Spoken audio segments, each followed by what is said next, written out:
Hey up, how are we doing?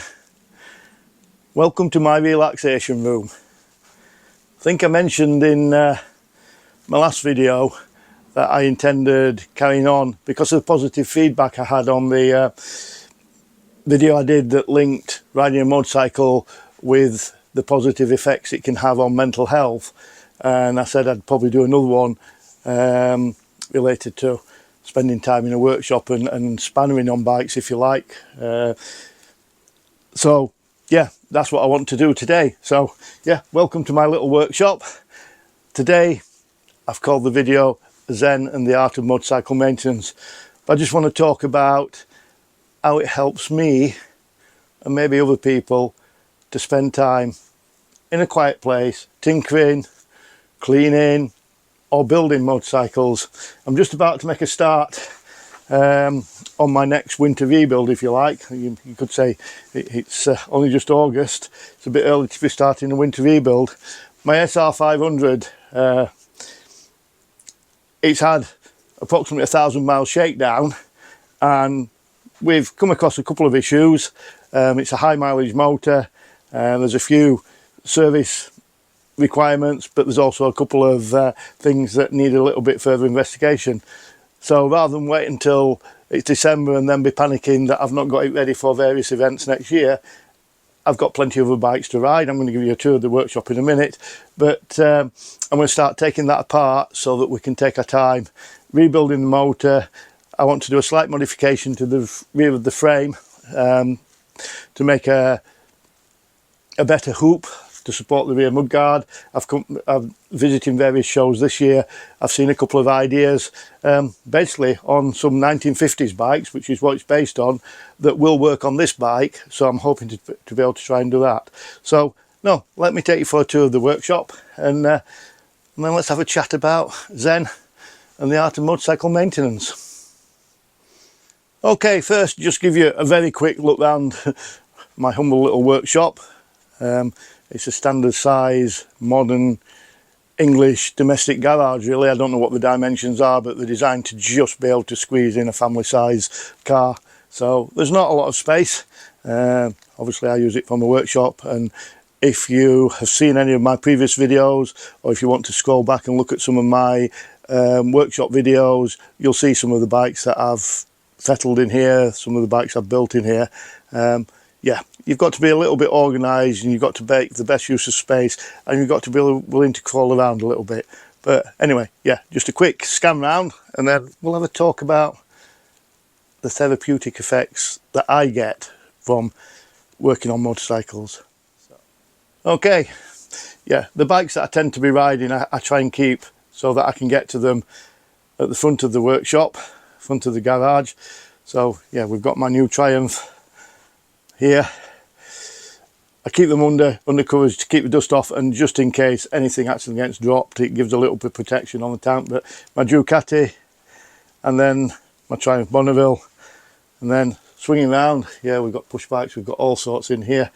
But the Yamaha that I've just been saying, I'm going to start doing a winter rebuild, if you like. There's various things I need to do, but no, let's have a sit down and have a chat. Sit down, let's make a bit of space. Zen and the Art of Motorcycle Maintenance, the title I've given to this this video. It's a book, and I will put the author's name at the bottom of the clip because off the top of my head I can't remember it. And it's more about a motorcycle journey. In the book he goes for a ride and that, but it talks about the therapeutic and the mental positivity of motorcycling, and the conundrums of maintenance and things like that. It's a while since I've read it. It's worth a read, but I've used the title maybe don't want to distract by people thinking it's about the book. It's about how I find messing around with motorbikes a therapeutic pastime, if you like. Now, this is probably going to be a little bit more divisive than my last video. Most people that ride a motorbike could understand where I was coming from with the positive impact it has on mental health. Maintaining motorcycles is a little bit of a Marmite thing, shall we say. Some people tend to have or seem to think that that people have a natural ability for mechanics and other people don't. And I suppose it's like a lot of skills. Yes, some people take to it quicker, some people find it very, very difficult. And I'm not trying to advocate that everybody should start building their own bikes or start doing all the home servicing or whatever. What I am saying is, I think if you're riding a motorcycle any distance, you need to have a modicum of the basic mechanical understanding, how to do the basics, basic servicing, basic inspections, simple things like adjusting chains, adjusting cables if you're riding older bikes, and checking brake pads and things like that. You need to, even if you don't want to move on to the stage of replacing them, being able to check them before you go on a ride, etc. Tyre pressures, simple things.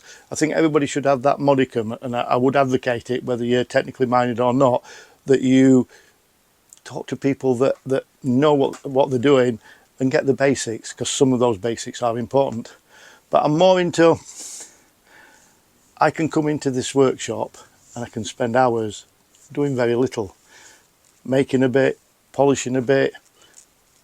I can also spend hours doing a lot, taking an engine out of the bike, stripping it right down. I've never had any formal mechanical training, yet I feel that after 40 years of messing with motorcycles, I've got an above average understanding of how motorcycles work, how to take them apart, how to put them back together. I learnt it over the years. I learnt it the hard way in the early stages.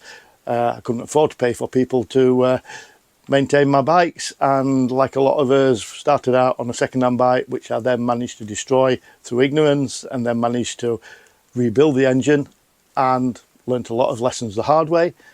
But built on that learning, you know, they say that if you're not making mistakes, you're not learning anything. And I built on my mistakes, and I learnt.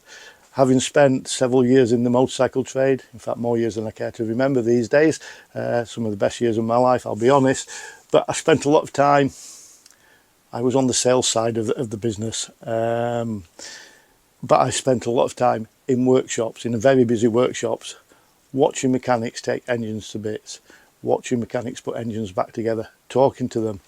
And a lot of what I learned was that way, and that's how I learned, through observation and through doing. I'm not a book learner as such, but I call this my therapy room. Some people call it their man cave, some people might call it their pleasure room, whatever. It's about, you get absorbed in a task in here. You know, I'm going to start taking this bike to bits. I'll get absorbed in that task, and the stresses and worries, probably more so than when you're out riding, because you're not having to concentrate on anything other than the next nut and bolt you're taking out, the next part you're taking off, or whatever. And a bit like riding, when you've done it enough times, I've worked on Yamaha singles, I've owned them for many years, different models, and you get to a point, you know how they come apart, you don't really have to stress about what you're taking off next, and you get absorbed in the task, and you lose yourself in the task, and you get lost from the worries and stresses of the everyday world. Once I open that garage door and go back out there, I'm back into the realities of everyday life. In here, I can be in here for 5 minutes, I can be in here for 5 hours, and the effects tend to be the same. I always come out of here more relaxed. Yeah, there are times when working on motorcycles can be challenging. You'll get that bolt that just doesn't want to come loose. You'll get that task that you just can't get your head round. You're putting it back together and you've forgotten where that bit goes or that bit goes. And that's the time that you go and have a cup of tea or whatever, coffee, and can of beer, whatever your poison is, I suppose. But you walk away from a task, and a number of times I've walked away from a task, had a cup of tea, walked back in, and the solution's just there. It just comes back to you. So I would advocate, whether it's spending a couple of hours cleaning your bike, polishing it, and again, a good way to check that your bike is in good, serviceable working order is to spend time cleaning it, because that's when you notice that, oh, that's coming loose, or oh, those brake pads are looking a bit low, or that could do with adjusting. But just spending a couple of hours cleaning a bike, again, it relaxes you. Has a really, really positive, calming effect. You know, yes, I know people that end up throwing spanners around, but in reality, it's when you reach that stage where you're getting that frustrated with a job, that's the time you learn to step back, try a different approach, take on another task, go and have a cup of tea or whatever. Yeah, polishing the bike. If you fancy doing a little bit more than polishing the bike, again, even modern bikes, doing things like oil changes and chain adjustments and things like that, doesn't take long to learn. And learning how to do them yourself and do them properly. And I know a lot of dealerships will often run evening events. I was going to classes, but they're not classes. They will show you the basics. You know, look up in your area, bike clubs or whatever. We'll have an evening where basic motorcycle maintenance is shared with people. Again, when you're out riding, talking to people, you can learn these things very easily. Yes, I know modern bikes are getting a lot more complicated, and I'll be honest, my Ducati, my Triumph, both modern bikes, I will do the basics on them once the Ducati's out of warranty. When the Triumph's out of warranty, I'll do the basics, oil and filter changes and things like that. But major servicing, no, I'll leave that up to somebody else. My older bikes, I own these as much for the tinkering as I do for the riding. I mean, I think if you watch my videos that I've done on the Bonneville, I enjoy riding that bike a lot. It's out of the 4 bikes in here, that's the one that gives me the most pleasure, because it's an old bike that's almost got modern bike performance, etc. And so far, touch wood, I've not had any major reliability issues with it. Yeah, little bits and pieces. So I enjoy riding that, but as much as I enjoy riding it, I also enjoy tinkering with it. And you know, yeah, that engine's been in bits because it had oil leaks when I first got it. This one's been in bits already. I can enjoy that side of the hobby, if you like, as much as I can the riding. And I'm not, again, I said at the start, this was I use the phrase Marmite. I'm not sure if everybody will understand that, but Marmite is a sandwich spread that some people love, some people hate. And it's, you know, some things are described as being Marmite because of that, divisive. And I do understand there are people that don't want to pick up a spanner, don't want to mess with bikes. That's fine. All I'm saying is, sometimes it's as good to get into the workshop, into the garage, into your shed, wherever your bike's stored, or whatever, even if it's out on the drive, under a tarp, get out there and spend time cleaning it, because the worries and the stresses of life can just melt away as you get lost in the task. And really, yeah, that's all I wanted this video to be. It's like there's motorcycling is a broad church, and as a meditative pastime, there are more ways of enjoying it other than just riding. Have a go. You know, the worst thing that can happen is it can go wrong, but you can learn what happened and put it right. There's very little that can't be fixed if you break it, and if you do, by taking on minor tasks and maybe moving on to more involved tasks, you'll get to know people in the area. You'll get to know who the dealers are that will give you help and advice as well as sell you the parts. You'll get to know the people that you bump into that are willing to come round and give you a hand. I mean, yeah, as I said at the start, I don't have any mechanical qualifications, but I will get friends that will phone me up and say, will you come and give me a hand with this? Will you come and have a look at that for me? Because they value my experience and opinion, rightfully or wrongly, I don't know, but it's another way of,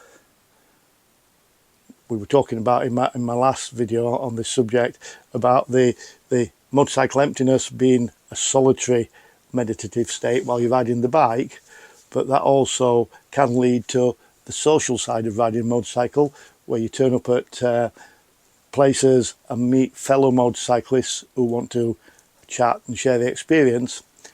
Motorcycle maintenance is 90%, 95% of the time a solitary experience. You're absorbed in the task in your own space, maybe with some music on in the background, but little or nothing more.